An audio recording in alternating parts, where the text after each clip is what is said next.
very warm welcome to Daily Dispatch, powered by HSBC. I'm Priya Sheth, and joining me on this very interesting panel is a host of experts. We have with us Medha Meenal, who is from Agromalin, and we have Bala Reddy from Our Food. Thank you very much, panelists, for joining us today.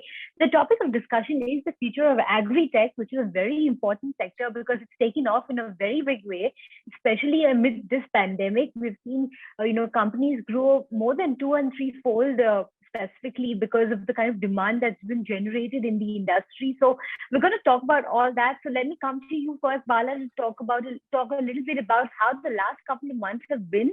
What have you seen as the main key drivers in this pandemic?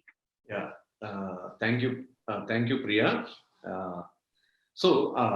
Especially after the pandemic, so many people from the rural areas who have completed undergraduation, graduation kind of courses, they all migrated to the cities and they have joined in small jobs. But due to the pandemic, they lost their jobs and they all came back to their native place, and they have to do something productive at home. So they started doing the cultivation. So they started sowing the crops and all that. But they soon realized that only agriculture is not the remunerative job, so they have to do something industrious. So for that reason, so many youth who are in the age group of 25 to 35 with a minimum education of 12th standard, so who reverse migrated to native place after the pandemic.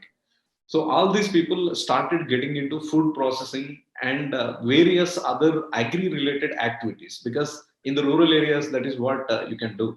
So some people went to other agri-allied sectors like fisheries, poultry, dairy, all these things. So because of that, there is a spur in the growth of agriculture field, and especially in the food processing, it happened. And that was the tipping point for Our Food. After the pandemic, thousands of youth started searching for career alternatives in the food processing sector. That is where Our Food solution fits in very well.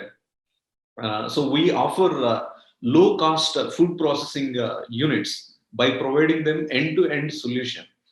We facilitate them for the loan to procure the machinery and all that. We give them training and installation. After that, we give them, we pick up the processed material and sell it. So they don't need to worry about selling the output also. So this is an end-to-end solution which is suitable for this kind of youth. So that was the tipping point for us, and we have seen tremendous growth. So we were hardly present in 100 different locations before the pandemic. Today, we are present in 2,000 locations across 12 states across India. And there was a strong support from the bankers which was given, because to provide employment opportunities in the rural areas. So agriculture is the best avenue. So for that, the central government and also banking sector encouraged these kind of entrepreneurs.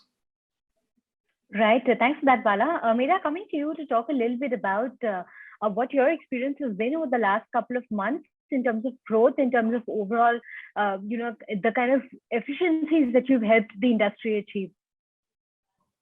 Sure. So, as counterintuitive it may sound to somebody who is not from the agri sector, further to Bala's point, actually agri has been the most robust in this pandemic. I think across the sector you would see that startups actually face an increased demand during the pandemic, and especially when lockdowns are in effect. Both on the input and the output side. On the output side, it makes sense because people are again cooped up inside, experimenting with dalgona coffee and various other things. On the input side, right, this is where non-traditional players like us, like we deliver live inputs to farmers who want to diversify from, let's say, crop-based agriculture into animal husbandry, livestock, aquaculture. So it's not like there is no competition in the market. There is, but these are all traditional players. And what happens during lockdowns, etc., is that the supply chain is affected. Not in the sense that the rural supply chain is not robust, but because the cash inflow to rural sides is impacted, right?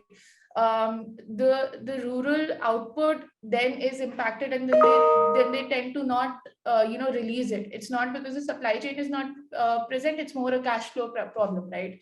But then on the other hand, if you have players like us who have kind of figured out how to get the cash flow problem solved, then players like us face an increased input demand during pandemic, because we are able to deliver where the traditional players can't.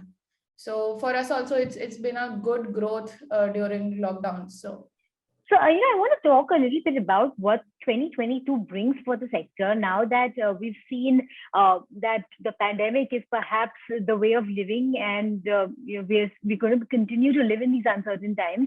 In 2022, I want to ask both of you, what is the future of agritech looking like? At each of the companies that you all are with, what is the plan or the roadmap for 2022? So let's begin with you, Bala. Yeah, 2022 is the year for agritech startups. So till now, there have been some questions and concerns about the scale up the agritech startups are going to do. But everyone realized the potential of agri sector and the innovative solutions offered by the startups, especially in the input sector, food processing sector, and the customer side, the B2B sector. So these were proven that these models became very successful, especially in the lockdown times as well. And now everyone realized the potential. Now it is the time. It is the time for the agritech startups to scale up like anything. It will be spread in another 3-4 years. We will be present everywhere in India. So every farmer needs these kind of solutions. Right. And 2022, what kind of plans do you have? Is there a roadmap that you've built in? Yes. Till now, we provided our solutions majorly focused on Andhra Pradesh, Telangana, Karnataka, Madhya Pradesh, Maharashtra. So we have done a few pilots in other states, in other 8 states. So this year, we will be scaling up our expansion on a massive scale.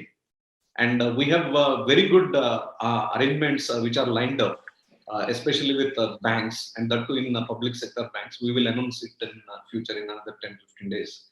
So these relationships will disrupt this farm level processing sector like anything.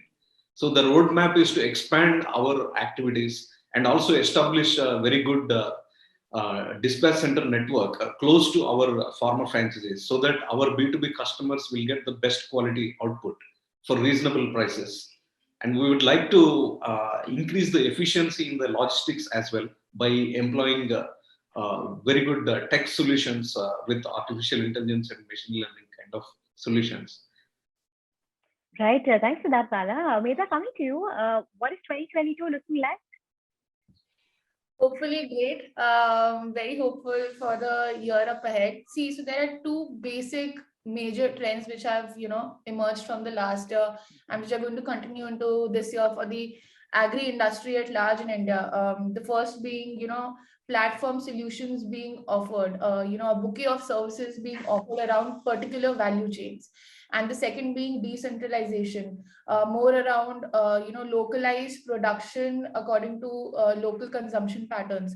And thankfully our business falls right into these 2 categories. So talking about what lies ahead for us for this year, we are going to focus on geographic expansion and a couple of product diversification, and just going to experiment a little bit with these platform services as well, trying to go deeper into certain value chains and see what kind of value can be added to the farmers who operate in these value chains. Right. Thanks for that, Meenal. I want to talk to both of you about investments, because considering that everyone has aggressive plans, specifically in the agri-tech space, going forward, what kind of investments can we expect? Is there some plans to raise some funds this year? Meda, let's begin with you. So we recently closed our pre-series A round. So, as far as equity is concerned, I'm not really looking at that. However, it's I think not just in agri, but across the entire startup ecosystem, it's an operator's market now. Unlike, let's say 3-4 years ago, when you could either raise equity or you kind of had to bootstrap, you have a ton of options available, right? So we would be looking to experiment with some of the alternative financing in case we require it, but so far no such plans. All right, Bala, let's come to you. Any plans to raise funds this year? Yeah, so we recently closed our 6 million USD funding. So this will be useful for next 1 year. So in the meantime, we would like to close another Series B round for between the range of 25 to 30 million. And we will use that for bringing efficiency in our distribution network. Because once we establish these decentralized food processing units, so there will be huge need for developing our distribution side network as well.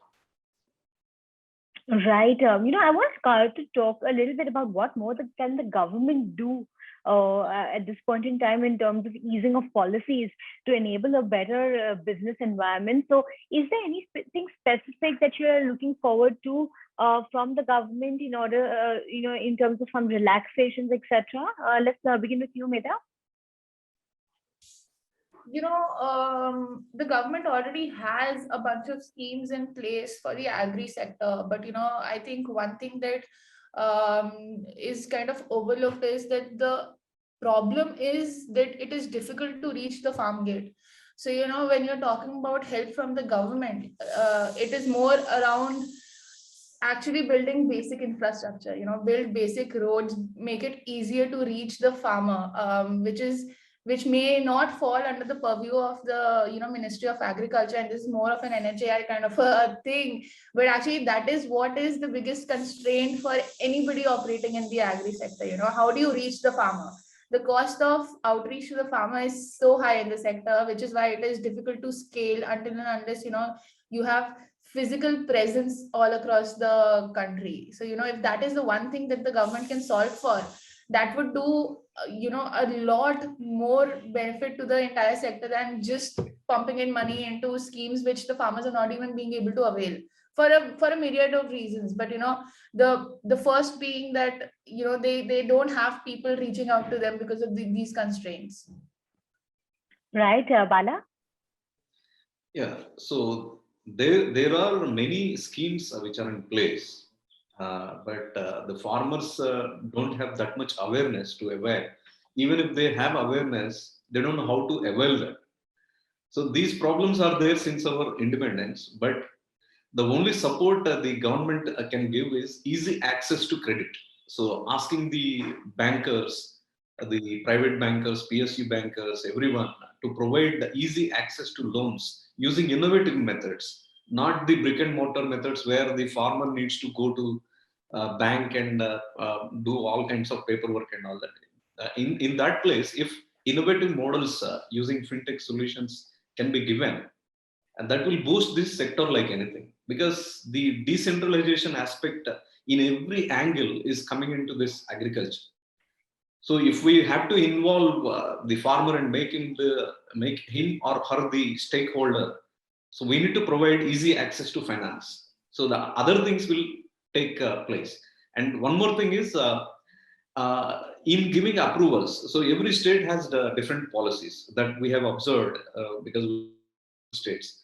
So if better regulations and guidelines that will be given to the state governments to bypass certain activities, so that it will make the life of the farmer easy. Right. Thank you so much for your valuable insights. I'm sure the audience listening to us has a lot of key takeaways on the agritech space and what can be expected going forward. Thanks, panelists, for joining us today. It's really been a pleasure speaking to both of you. Thank you so much for your time.